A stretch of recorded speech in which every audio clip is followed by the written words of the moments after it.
Did the Panthers make the right decision here? Well, Skip, you would have to say yes, they did, because if they thought they had what they needed in Sam Darnold after giving up what they gave up to get him and having to pay him damn near $20 million a year, you said, okay, well, Baker beat him out for the job. And that's what I believe Matt Rule had said at the very beginning. I'm not going to make a decision. They're going to settle this. And by all indication, Baker, from what I've been reading, I think David Newton, I think one of the reporters, they've been saying that he's not David Newton, but I think the guy's been saying, Skip, Baker Mayfield looks to be the more consistent of the quarterbacks in practice. So for me, I mean, what other choice did you have? I do not believe that Baker Mayfield is a substantial upgrade over Sam Darnold, but that's not saying much. Sam Darnold, I mean, he seems like a very unassuming guy. He's not rah-rah. Baker does have, I mean, you can look just by looking. I've never been around either guy, but you can just look by their mannerisms. Baker is a more fiery, a more emotional, a more rah-rah, a more let's get going guys, where Sam Darnold is just, you know, basically ho-hum. He's a bump on a log. But when I don't really, I mean, and they only gave up a conditional fifth-round pick for Baker, not a whole lot of money tied up in it. So that tells me, Skip, that tells me everything that I need to know. What they gave up to get Sam Darnold, what they gave up to get Baker Mayfield, what they're having to pay Sam Darnold, what they're having to pay Baker Mayfield. Sam Darnold's going to start the season on the bench. I can't come to any other conclusion. Because the money, the smart money, and you and I said, well, they got all this money tied up in Sam Darnold. He has to start at least for the first month of the season. And the Carolina Panthers says, no, that's not what we're going to do. We understand that we're paying this guy a boatload of money. But we don't feel at this point in time he's the better of the two options. So we're going to go with the option that we gave up the least, that we're paying the least for, and we're going to roll with that. So, Skip, I have no other conclusion to draw than Baker should be the starter, although I thought Sam Darnold, because he got a slight head start. Now, this is a totally different offense from what they had last year. I thought Sam Darnold, having been in mini camps, having been in OTAs, and Baker getting there, in June, late June, early July, that he would have at least a 2-month head start. But it didn't seem to matter. Baker tracked him down and earned the starting job.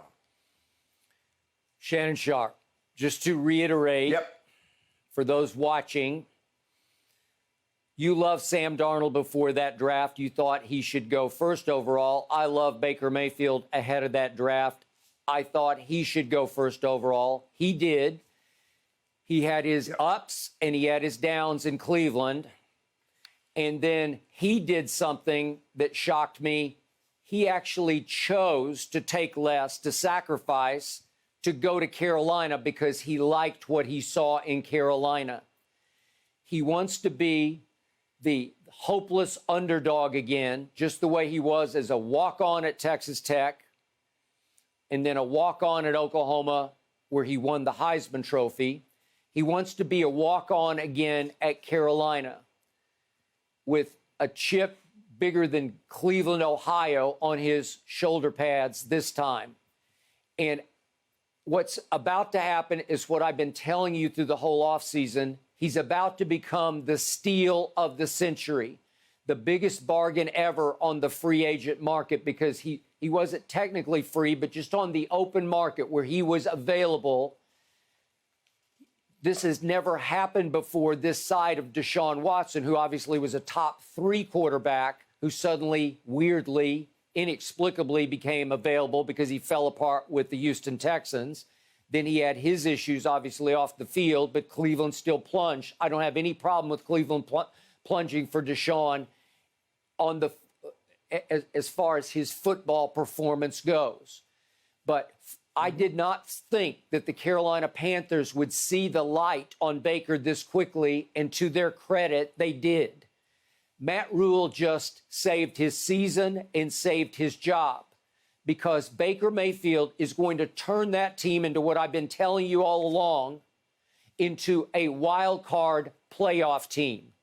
I love this team. I think it's just laying in the weeds. And by the way, it came out of the weeds yesterday in said Madden simulation, because the Madden simulation has the Carolina Panthers as a wild card playoff team. You heard it here first. So when you step back from this, you say, what did Steve Smith say over the weekend? He said, again, long time, obviously, Carolina Panthers star receiver. Yeah. He said, Sam Darnold puts me to sleep at quarterback. I don't want a librarian at quarterback. That's exactly the bottom line point. Baker brings electricity. He brings urgency. He brings flair. He brings charisma. He brings excitement. He's been on his best behavior so far, but is his former favorite receiver in Cleveland, now in Carolina, Rashard Higgins, said, just wait. It's going to come. He's going to let loose with the trash talk, and God help anybody he aims it at.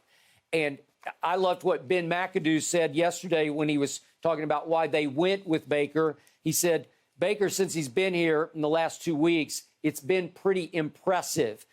One of his strengths is command. That's what I told you, Shannon. He can lead a room. He can lead a team. He can lead an offense.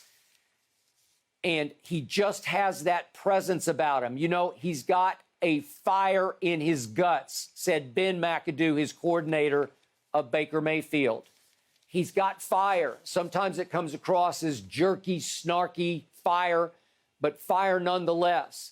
He took Cleveland on an amazing run down the stretch 2 seasons ago, an 8-3 run to close the season, including a huge playoff win, their first since 1994, the Cleveland franchise, at Pittsburgh against their arch rival. Baker lit it up, had a QBR of 91 that day. That's who he really is. He got hurt last year. He tore his labrum. He fractured his left shoulder.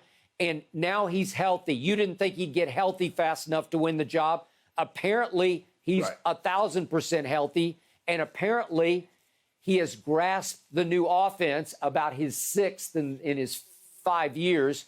He's grasped this new offense very quickly, according to Rule and McAdoo.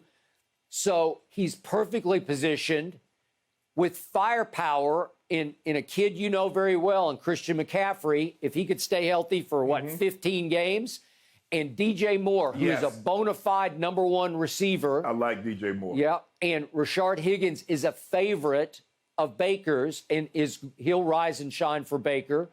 And then that offensive line has been completely rebuilt and restocked. And you look at Ekwonu at left tackle. He's the 6th overall pick. Yeah, he's going to have some growing pains, but he's a big stud. And they've had Taylor Moton, their 2nd-round pick, at right tackle. And then they brought in that Bradley Bozeman from Baltimore at center. And Austin Corbett, who had played with Baker in Cleveland, came over from the Rams. And then guess who they have at left guard?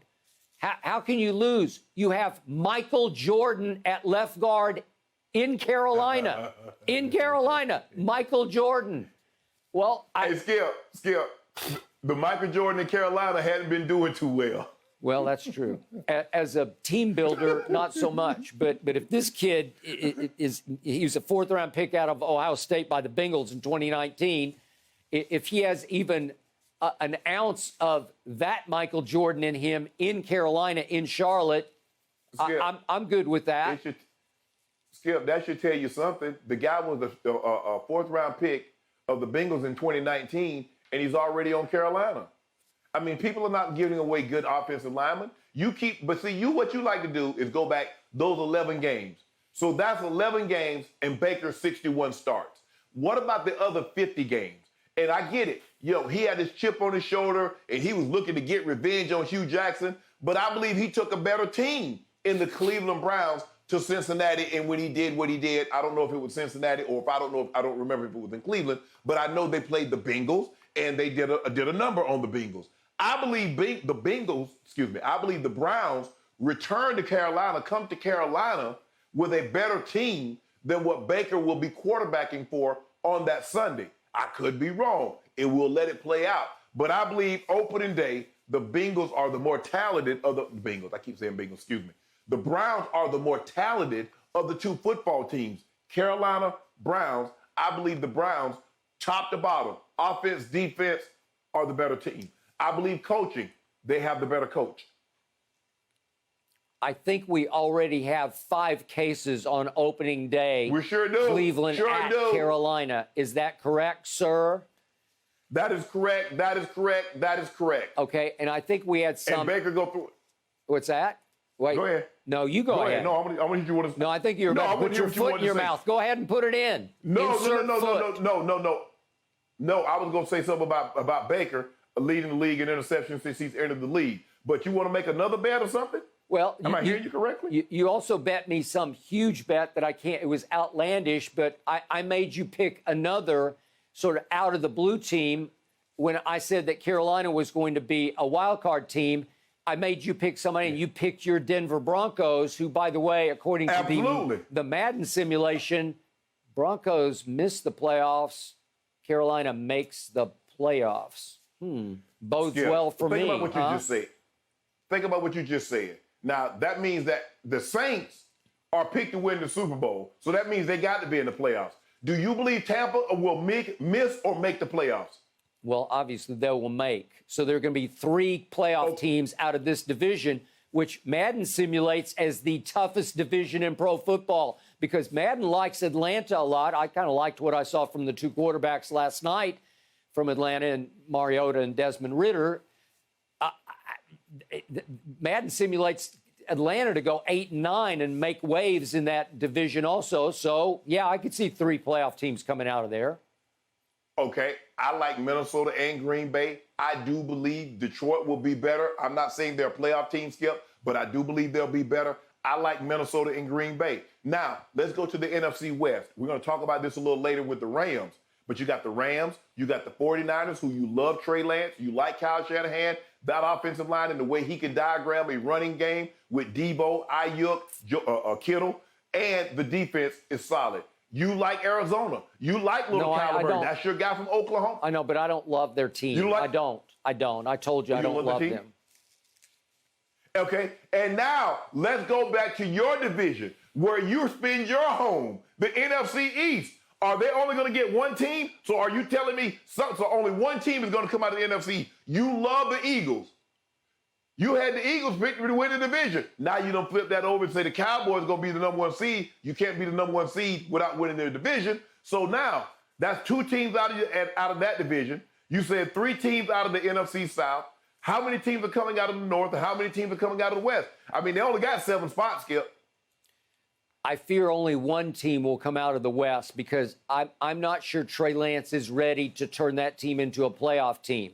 At some point, he'll turn it into a Super Bowl winning team, but maybe not this year. So that's eliminated that one team there. And I'm not sure about anybody else coming out of the Aaron Rodgers Memorial Division except Aaron Rodgers, the greatest regular season quarterback ever.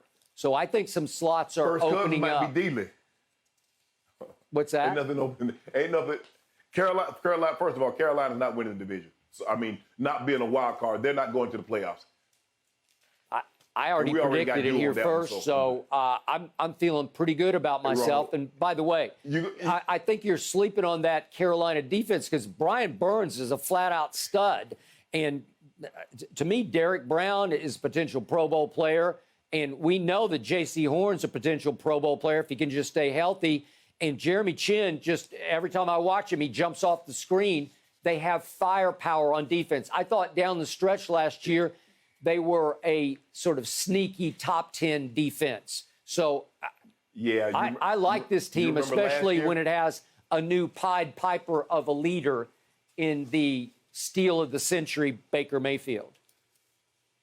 You tried to pull this number on people last year. Oh, the Carolina Panthers, that defense, and your Cowboys mollywopped them, dropped like 50 on them.